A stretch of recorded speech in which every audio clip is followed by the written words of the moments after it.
Welcome to the Recruitment Hackers Podcast, a show about innovations, technology, and leaders in the recruitment industry. Brought to you by TalkPush, the leading recruitment automation platform. Hello, and welcome back to the Recruitment Hackers Podcast. I'm your host, Max Armbruster, and I'm delighted to be welcoming on the show today Mel McDonald, Senior Sales Executive at Vervo. And you may remember Vervo for some of our past events and past shows. It's a company which is changing the way assessments are being done and allowing for, and Mel will correct me in a minute, but allowing for recruiters to design assessments that are very skill specific and that allow to remove bias from the initial stages of the selection process for a very wide variety of, and so it's fascinating to imagine what they were able to build that has such range. And today, I hope to find out from Mel a little bit how this was built and what this looks like to give you, the audience, a visual experience as well. We'll be putting this show on YouTube so that you can see and get a feel for things and decide if you want to know more. So thank you for joining us, Mel. Welcome to the show. Thank you. Thank you for having me. Very excited to share what Vervo is and what we do. So thanks for having me.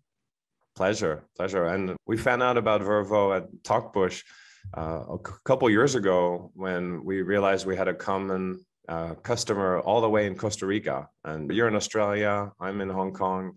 We've got teams everywhere. It's wonderful to see how technology works. It's really a borderless world. But the original story of Vervo, it starts in Australia. Maybe we could start there and tell us a little bit, what Vervo does, where it came from. First of all, did my introduction give it justice?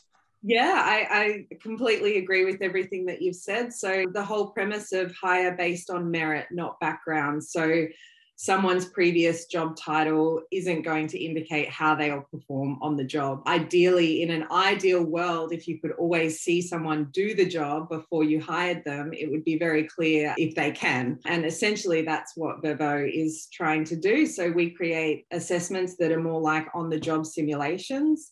So putting a candidate through the experiences that and the skills that they will actually need on the job so that they can showcase that. And then you can make an educated decision and choose the person who's going to be the right fit for the job. You mentioned being able to work across, different job types as well.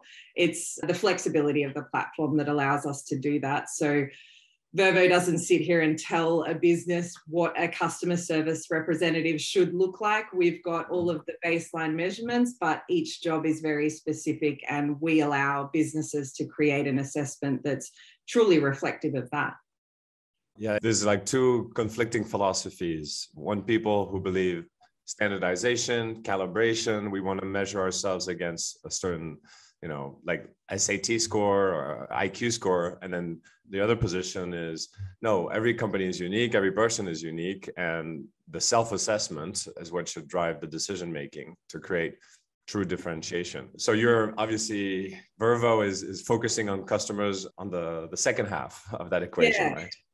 Because it's that second half that really indicates what the on-the-job performance will be like. A lot of, if you look at psychometric, introverts, extroverts, IQ scores, it really doesn't tell you when you get that person in the role, how they're going to perform and who's going to be the best fit. And we can't create a truly diverse workforce if we are wanting to fit everyone into a very specific box. And that same box is used company to company, because companies don't fit into boxes either, and their culture is very different. And you want to make sure you've got the right person for a culture fit, for the role fit across the board. And that's what we're trying to do, and removing bias from the process as well. So really just taking it down to, have you got the skills to do the job, allowing the person to showcase that they do, irrelevant to whether they worked at, a Fortune 500 company before or a completely different role. More about screening people in rather than screening people out, which I really love. So,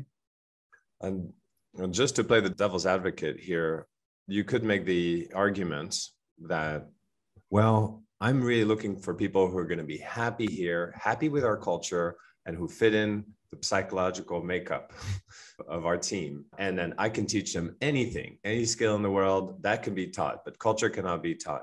How would you argue against that? if you want to? I guess it would be digging into what that culture actually looks like and what the attributes are. So is it the ability to openly communicate and being able to deliver good feedback? Let's look at that. Then let's put someone in a scenario asking them to deliver feedback and see how they do that. Generally, a business that wants to grow and be better and perform better, you need a diverse range of people to do that. So having someone join a business that's just a perfect culture fit, you can teach people, but that's a lot of work. So in an ideal world, it would be better to find someone that can have that culture fit, those softer skills, and also look at who's got those, maybe the technical skills or the customer service skills that also go with that role. So it's more a holistic approach rather than just taking, can an engineer code or can an engineer also fit our culture, or let's take them both together and find someone that's got the coding ability, the communication side, and the company philosophy all into one. Yeah. And I think that culture can be just a bag where people put in a lot of things, but they need to be analyzed bit by bit. How do you make an employee happy when they start a new job? You make sure that they're good at the job that they were hired to do. That's probably the highest correlation you can possibly find above culture, above anything. Is like, can I do the job well? Do I feel useful? Do I feel like I'm contributing? And with Vervo, that's one of the metrics you're driving, is, I assume. Yeah, well, especially since it is like an on-the-job simulation. So the candidate gets a very good idea of what the job will actually entail before they're even walking into it. So in the same way, someone might choose to self-select out. If it's a really difficult role that's under constant time constraints, that needs a high level of resilience and time management, if we're creating an assessment that reflects that has quite difficult questions one after the other that are all timed, certain people will really thrive in that environment. If someone is not going to thrive in that environment, they're probably not going to be the right fit for the role. So taking them through and showing them what the job will look like before they even take it is ideal from a candidate's perspective and from an employer's perspective. So yeah, you hit the nail on the head there. I think it's important from both perspectives for people to have a really good idea of the job. And often the bullet points in a job ad, it's very difficult to see what your daily tasks might actually be. So we can help with that and showcase. Well, I think this would be a great time to give the people who are visual like me, a feel for what that means. And Mel, I welcome you to guide us through a few, some visual experiences. I don't know if you want to start from the candidate side or the recruiter side. I'll let you take it away.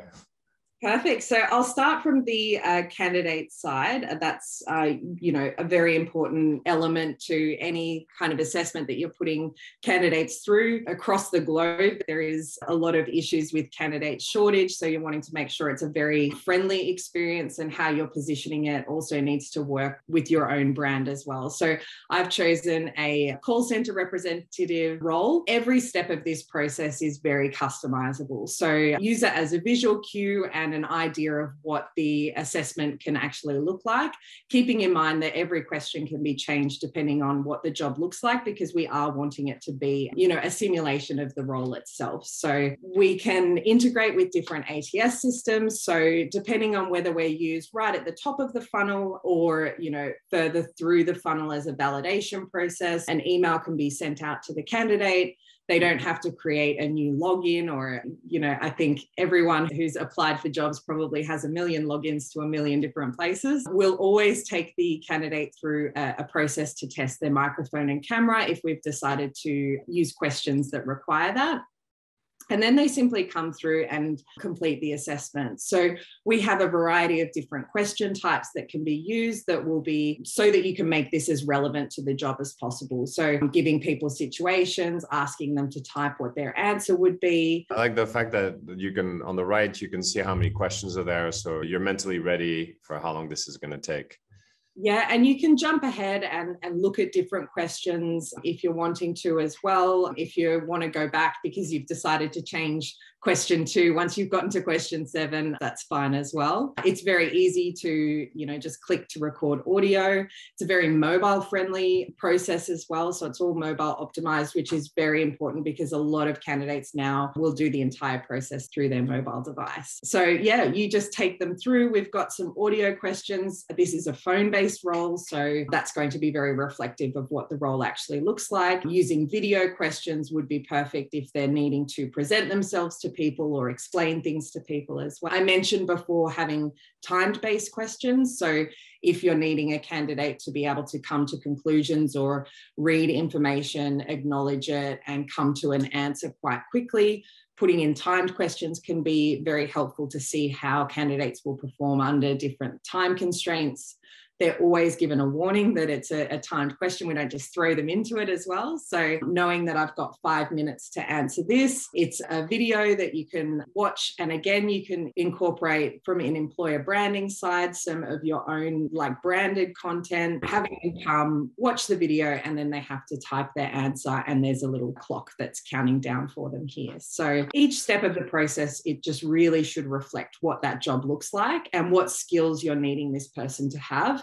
Because the output, which I'll show you in a moment, that's where the time saving, that's where it becomes really clear what the value is from a company side as well.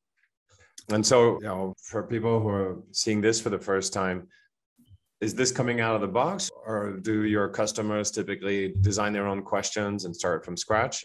Or how does it look from an implementation standpoint?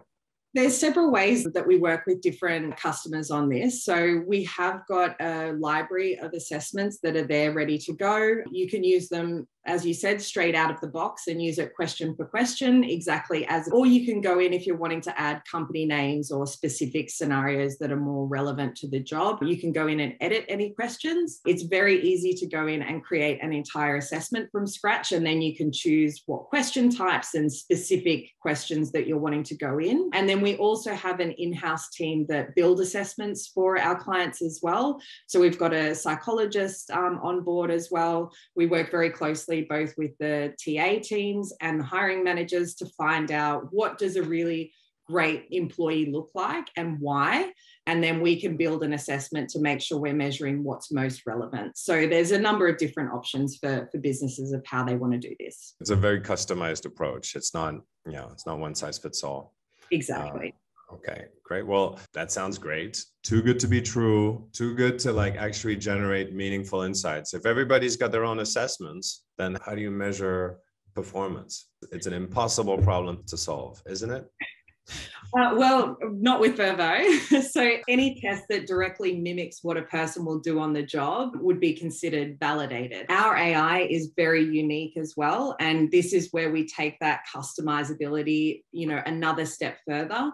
So we have a 3-way machine learning model. So our how and what. So how is essentially like a one-way mirror watching how I'm completing this assessment, erratic mouse movements, jumping around the assessment, typing, deleting. So any interaction. The what model is all of the content. So keywords, sentence structure, spelling, grammar, and so on. One thing to note that's, very important as well. So we don't use any facial recognition technology in our video or audio recognition in our audio-based questions. Unfortunately, there's a lot of studies that have shown it can kind of include bias in the process, ability to understand facial expressions of people with different backgrounds and so on. So we transcribe what the person has said, and our AI is only ever scoring the text.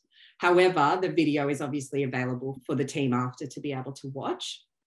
And then the third model is preference. So again, this comes in, what's a 10 out of 10 for a customer service representative at TalkPush, for example? That might look very different to a customer service representative at Vervo or for retail or for, any different business. So you can actually come in and score questions and say, this is a 10 out of 10. It feeds back into our system, and then we will know this is what you're wanting to see and can continue to score candidates accordingly.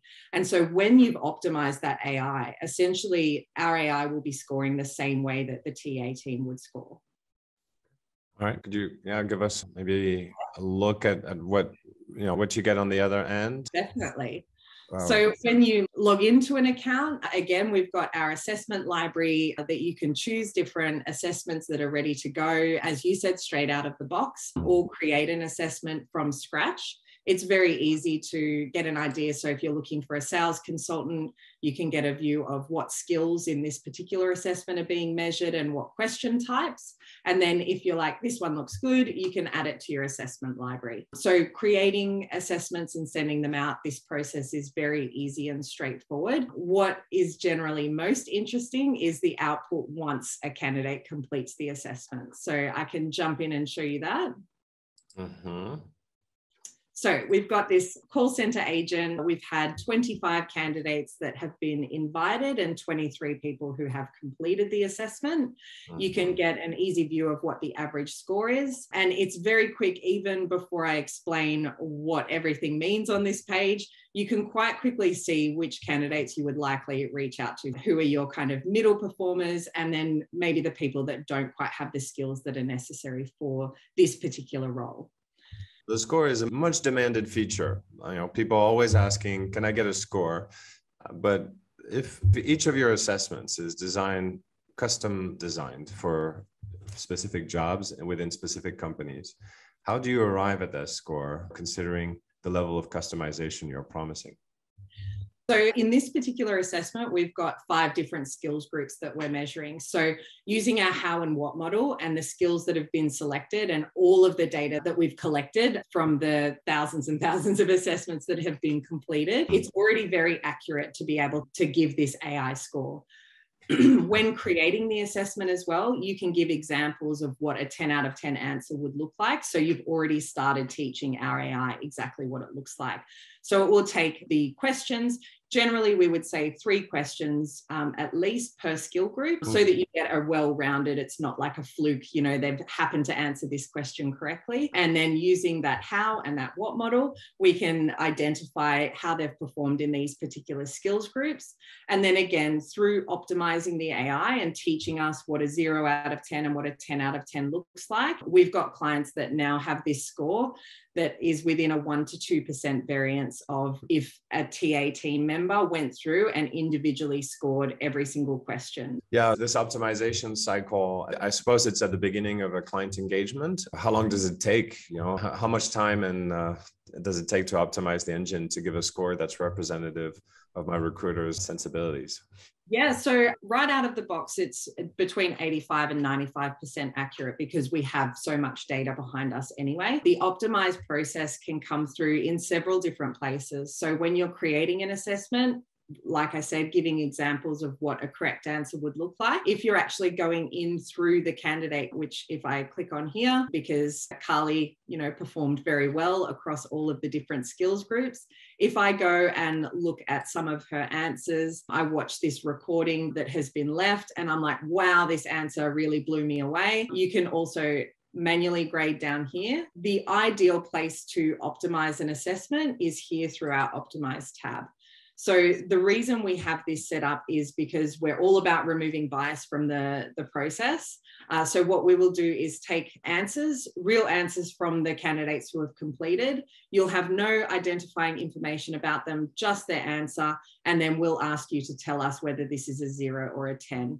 And then we can then monitor. So you've told us this is a 10. We agree, we've also scored it as a 10. Perfect, we're on the right track. This process doesn't take very long, usually within the first, couple of days to a week, depending on how much time someone wants to spend on it. We do have clients that don't use Optimize at all because they find our AI accurate regardless. So this is just if you're really wanting to get, something quite specific to your business and quite specific to this job role as well. All right, great. And to illustrate the level of specificity that we're talking about, and I saw you had your different categories, sales, customer care, and others that are more high volume positions. Are there some really sort of weird, can you give us examples of really weird specific jobs that ended up getting assessments done for them? Yeah, so essentially we can help create an assessment for any role, really, depending on how, regardless of how specific it might be. So even if you take a very general role like a salesperson, but it's specific to the medical field, so there will need to be an element of clinical knowledge that's also required there, or a data entry job, but they need to have quite specific knowledge of Excel. We've got Excel-based questions and we would make it reflect that. So the customizability, the fact that we don't say, here's a set question that you have to use. You can, of course, choose from our question bank, which is about 300,000 questions. But if you really want to make it specific and it's quite a niche role, then, of course, you can create something, give us examples of what a great answer will look like, and teach our AI exactly what you're wanting to see from that assessment. So really the limits of what job roles we can create assessments for is almost limitless, I would say. It's infinite. It's the ultimate diversity tool, you could say, because you're really enabling for companies to build their own assessments, their own profile. And you could have, like you said, like a salesperson that is very niche in one particular industry. We know that a sales professional will look different from one company to the next, of course. Yep. And I think that the ability to custom and even create assessments of different lengths means that we can be used right through the hiring funnel and through post-hire as well. So, right at the top of the funnel with higher volume type roles, creating a shorter assessment so that you're getting a large volume of candidates through validating a smaller number of skills, through to, very senior level roles where there might be an element of headhunting that goes into it, and you have a much smaller pool of candidates that you're wanting to really make sure have an in-depth skills fit, an in-depth culture fit, and to be, testing that, and can be used then on a smaller pool. And then we also have a number of companies that use us post-hire, so much longer assessments to identify where there might be skills gaps, to offer additional training so that your existing workforce can be, improved and looked after in the right way that's for them, rather than sending everyone through the same training where it might not be relevant. Also for internal mobility, I think promoting the person who's right for the job, not the person who's positioned themselves in the right way for the job. So the flexibility of the platform is definitely a plus. Oh, it's so nice to be able to say, talk to the machine before we have that really strategic conversation about your career, because, those can be very emotional discussions, and at least the machine can give you a good indication of whether you're heading in the right direction. And about the training portion and the career mobility, I know that some employers will use Vervo to set a minimum threshold, but then of course there's the near hire, and the near hire bucket can also be directed towards a near hire recruitment program, which is something that's used a lot in the call center space, where the communication skills aren't quite there, but with a little bit of help, we can get there. And so it could be used in that sense. And I think that's how our customers are integrating the Vervo score to move candidates to different buckets, top potential, near hires, and no hires. So it's based on real skills. So it's not just asking someone, can you multitask, which everyone says yes to. It's giving them, actually seeing how they multitask, and then, using data to make these sorts of decisions, rather than an interview, which also, very much not reflective of what the job might end up looking like. Yeah. Well, Mel, I'm inspired. I hope our audience is as well. If they want to reach out to you, what's the best way to get in contact? Just drop me an email. So mel@vervo.com. Look forward to hearing from everyone. We got to spell Vervo for our audience then. V-E-R, it's on the t-shirt. V-E-R-V-O-E. V-E-R-V-O-E, that's right. Thanks a lot, Mel. Thanks so much, Max.